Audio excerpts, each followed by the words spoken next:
After 8 years of waiting, fans were finally getting what they wanted, a brand new Metroid game in gorgeous 2D. Sure, there was also a 3D game coming out, but that was from a completely unheard of studio. And a first-person shooter? It's not like this is gonna turn out to be one of the greatest games of all time, right? Right?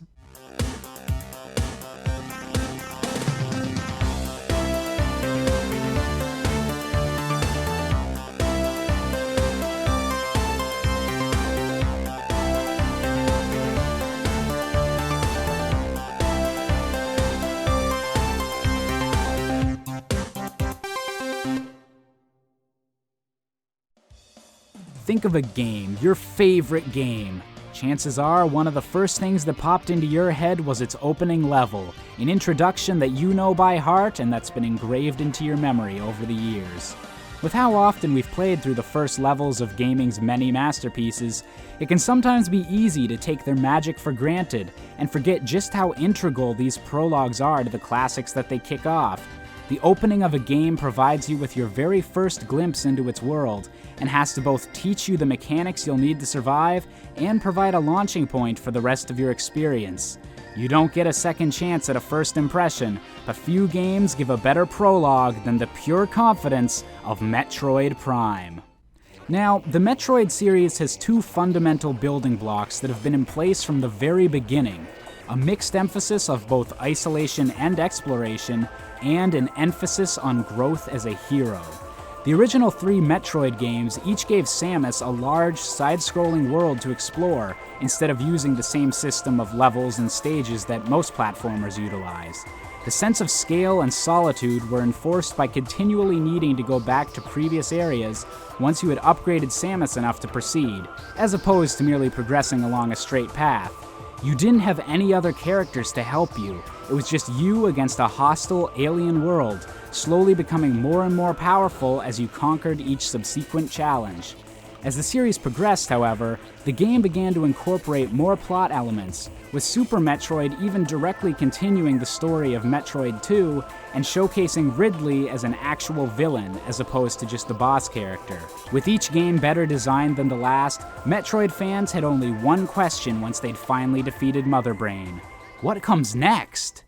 As it turns out, gamers would have to wait 8 years before they could return to the world of Metroid. But when they did, oh, was it ever beautiful. The opening cutscene was jaw-dropping, showing a derelict space station as a familiar-looking gunship begins to land. The camera sweeps over the stunning new look of its protagonist before finally zooming in and letting you see the world through Samus's eyes. This time, you are the bounty hunter. Actually, let me take a detour here for a second. Can I just say how astounding it is that no other first-person shooter has tried to rip off Metroid Prime in the 12 years since it came out? I mean, most FPSs basically just have you as a floating camera with a gun. You can't even see your feet. But Metroid Prime does everything it can to make you feel like you're actually viewing the world through a helmet. Your visor can steam up, it can get covered in bug guts, heck, you can even see your own reflection if something explodes too close to your face. Now, when this title was first announced, many people were worried that the shift to first person meant that the Metroid series was becoming more action-oriented. However, Metroid Prime quickly dispelled those fears. The opening on the space station doesn't begin with a shootout, but with calming puzzles.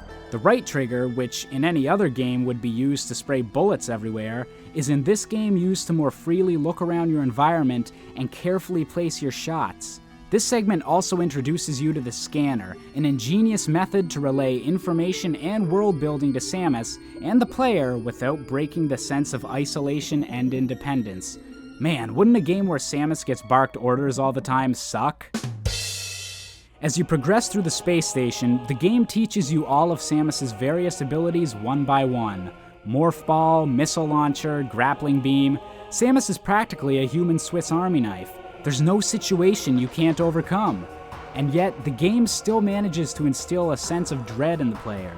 The space station itself is creepy enough, but when you start scanning the various corpses and broken equipment, as the game encourages you to do, you begin to uncover an atmosphere that could rival many horror games before you've even encountered a single enemy. Speaking of enemies, by the time you do encounter them, you find that all of the space pirates are wounded and can't put up much of a fight. This actually kills two birds with one stone from a design perspective.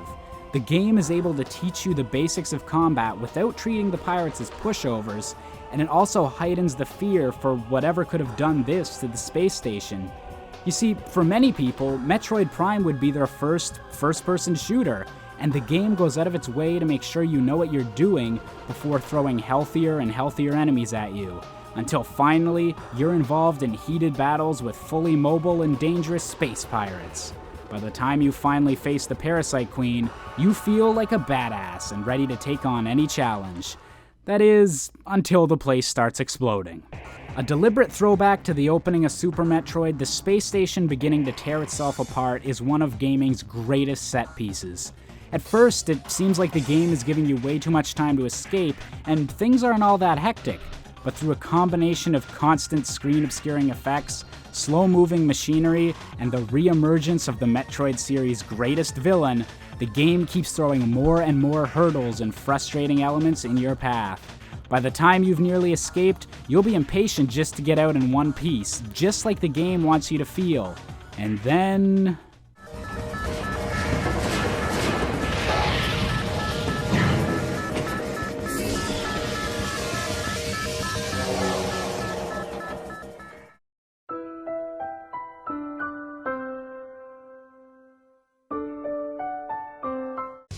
all your extra abilities, everything you just learned how to use over the course of navigating the space station, is gone. With only your basic weapon and scan visor, you're forced to flee to your ship and chase after Ridley. But not before the game emphasizes everything you've lost by flashing it across the screen and visually making you look much less imposing. And thus, the space station explodes and the real game begins. Because in the end, all the space station was a prologue. But as your gunship lands on Talon 4 and the soft chords of the Brinstar theme begin to play while you first begin to explore, the player should feel hope. There's an entire world out there ready to be explored, to be conquered.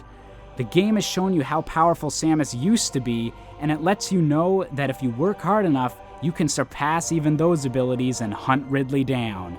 The opening level of Metroid Prime somehow managed to convey its plot, its atmosphere, its mechanics, and its entire motivations to the player, all in one seamless package that managed to blend new aspirations and classic inspirations. And for relaunching the Metroid series with the best first impression in gaming, I'd have to say that Metroid Prime is really freaking clever.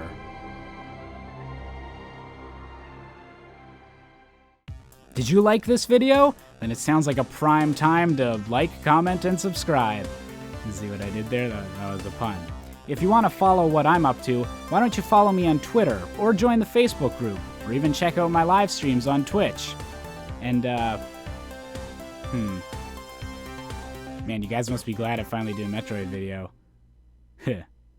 Yeah, that's cool. Samus rocks.